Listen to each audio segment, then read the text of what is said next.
अस्सलाम वालेकुम नाज़रीन, मैं डॉक्टर माजिद खान और आप देख रहे हैं इलाज मुआलजा। आज की इस वीडियो में हम बात करेंगे डेंगू के मुतालिक। डेंगू जो कि सबसे पहले 1779 के अंदर डिस्कवर हुआ था और तकरीबन 120 पूरी दुनिया की कंट्रीज़ जो हैं उसमें इस वक्त डेंगू मौजूद है, जिसमें साउथ अफ्रीका वो साइड पे जो कंट्रीज़ हैं वो बहुत ज़्यादा फेमस है डेंगू के हवाले से। पाकिस्तान में 1994 के अंदर जो डेंगू है सबसे पहले डिस्कवर हुआ था, बट 2005 में इसका जो एपिडेमिक आया था वो बहुत ही ज़्यादा ख़तरनाक था और बहुत सारे लोगों की डेथ्स हुई थी 2005 में डेंगू की वजह से। डेंगू जो है वो एक मच्छर है जिसको एडीज़ कहा जाता है। एडीज़ स्पीशीज़ है, उसके बाइट करने से जो है वो ट्रांसफ़र होता है एक शख्स से दूसरे शख्स में। ये थी थोड़ी सी हिस्ट्री डेंगू के मुतालिक। तो अब मैं आपको बताता हूँ कि आखिर डेंगू है क्या, कैसे फैलता है और इससे आप कैसे बच सकते हैं। इलाज मुआलजा के YouTube चैनल को सब्सक्राइब करें और बेल के आइकन को प्रेस करें।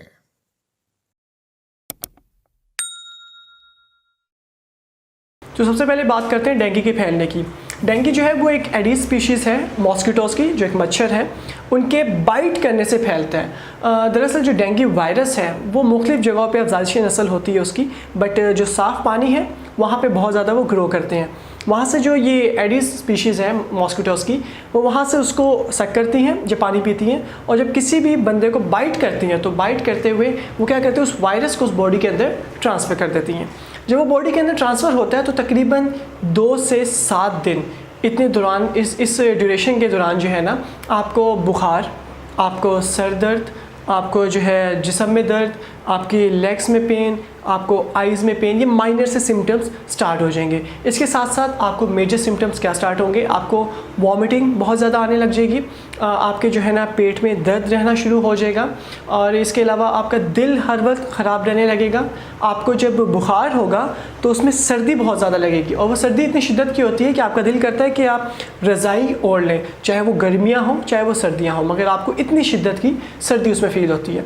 इसके अलावा इससे भी जो मेजर जो सिम्टम्स आ जाते हैं वो क्या हैं, ये वो हद तक थे जब तक आप जो है ना घर पे भी इसका ट्रीटमेंट शायद कर सकते हैं सिर्फ मेडिसिन लेते हुए। बट अगर इससे ज़्यादा प्रॉब्लम्स आ जाएँ, जैसा कि आपके जिस्म के मुख्तलिफ हिस्सों से ब्लड आने लग जाए, आपकी नोज़ से ब्लड आने लगे, आपकी आइज़ से ब्लड आने लगे, आपको खांसते हुए ब्लड आने लगे, आपको वॉमिट में ब्लड आने लगे, आपको यूरिन में ब्लड आने लगे, या आपको स्टूल्स में ब्लड आने लगे, या जिस्म के किसी हिस्से पे कोई कट लगा है छोटा सा और वहाँ से आपको ब्लड आने लगे, तो ये एक मेजर सिम्टम्स में आ जाता है।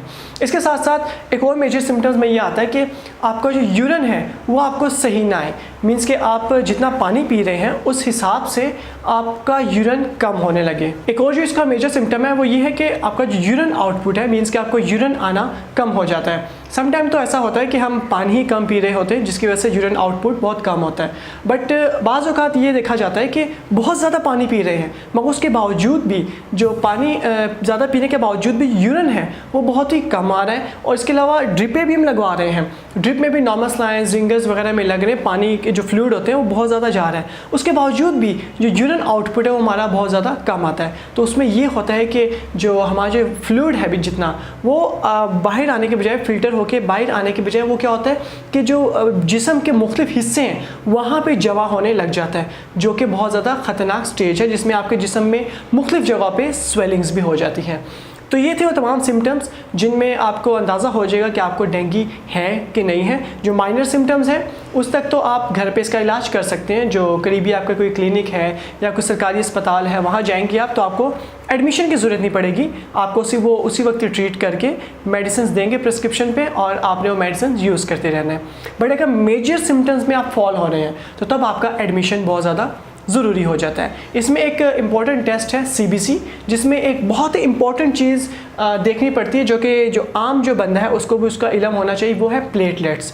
प्लेटलेट्स को आप लाजमी उसमें देखें जब आपको लगे कि आपके प्लेटलेट्स कम होते जा रहे हैं, जैसे कि 100 से कम होने लग गए हैं और आपने 2-3 दिन लगातार टेस्ट करवाया है और टेस्ट करवाने के बाद वो लगातार कम की तरफ ही जा रहे हैं बजाय बढ़ने के। आप इनटेक भी अच्छी ले रहे हैं, आप मेडिसिन भी ले रहे हैं, मगर उसके बावजूद भी अगर वो कंटिन्यूसली कम होते जा रहे हैं तो यहाँ पे ज़रूरत है आपको हॉस्पिटल में जाके एडमिशन करवाने की, क्योंकि इसके बाद आपके वो तमाम मेजर सिम्टम्स स्टार्ट हो सकते हैं जो मैंने इससे पहले बताए थे। अब इसमें हम क्या कर सकते हैं, कैसे बच सकते हैं और क्या खुराक हम ले सकते हैं। बचने का तरीका तो जैसे मैंने आपको सबसे पहले ही बताया कि ये फैलता है मच्छर के ज़रिए से। तो इसमें बचने का एक ही तरीका है कि आप फुल स्लीव्स पहनीजिए और आप अगर सोते हैं तो सोते वक्त आप नेट का इस्तेमाल करें ताकि आपको मच्छर बाइट ना करें। घरों में मच्छर स्प्रे करवाइए, मच्छर मार स्प्रे। इसके अलावा हर वो एहतियाती तदाबीर अपनाइए जिससे आप मच्छर के बाइट से बच सकें, क्योंकि मच्छर आपको बाइट करेगा तभी ये आपको आपको ये बीमारी फैलेगी। और एक और चीज़ में इम्पोर्टेंट है कि अगर कोई बंदा जो घर में है उसको ऑलरेडी डेंगू हो चुका है तो उसको लाजमी सबसे सेपरेट करें। क्यों? क्योंकि एक सिंपल मच्छर जो एडिस फैमिली का है जिसमें डेंगू वायरस नहीं है, अगर उसने उस इन्फेक्टेड पर्सन को बाइट कर लिया, बाइट करके उसका जो ब्लड है वो उसने सक कर लिया, तो इट मीन्स कि वो वायरस उसकी बॉडी में उस बंदे से जो है ना पहुँच जाएगा और अब वो मच्छर जब किसी और को बाइट करेगा तो डेंगू एक से दूसरे में फैलने का ज़रिया बनेगा। वैसे man to man, female to female और या ह्यूमन टू ह्यूमन जो है ये नहीं फैलता, बट मच्छर अगर इन्फेक्टेड पर्सन को बाइट करे और बाइट करके किसी नॉर्मल पर्सन को बाइट करे तो इस तरीके से ये फैल सकता है। इसलिए डेंगू के जितने पेशेंट हैं उनको सेपरेट रखा जाए, मच्छर से खुद को बचाया जाए। और आप डाइट में क्या ले सकते हैं? डाइट में देखिए, आपने सबसे पहले जो है ना पानी की कमी नहीं होने देनी जिस्म में। ज़्यादा से ज़्यादा पानी पिए। इसमें आप ORS वाले पानी पिए, आप जूसेस पिए, आप एप्पल का जूस पी सकते हैं, आप अनार का जूस पी सकते हैं। एक्चुअली ये आता ही उसी मौसम में जिसमें ये एप्पल और अनार बहुत ज़्यादा आम होते हैं, तो that's why I am saying about Apple और अनार। तो आप इनका जूस ज़्यादा से ज़्यादा पी सकते हैं। और लेमन, अक्सर आपने सुना होगा कि सेब के जूस में लेमन निचोड़ के जो है ना पिया जाए। दरअसल लेमन में विटामिन C होता है और विटामिन C जो है वो हमारी इम्यूनिटी को स्ट्रॉन्ग करता है, इम्यूनिटी को बढ़ाता है। इसी वजह से जो लेमन जो है ना उसको निचोड़ने का कहा जाता है कि उसको स्क्वीज़ करके आप उसका इस्तेमाल भी कर सकते हैं।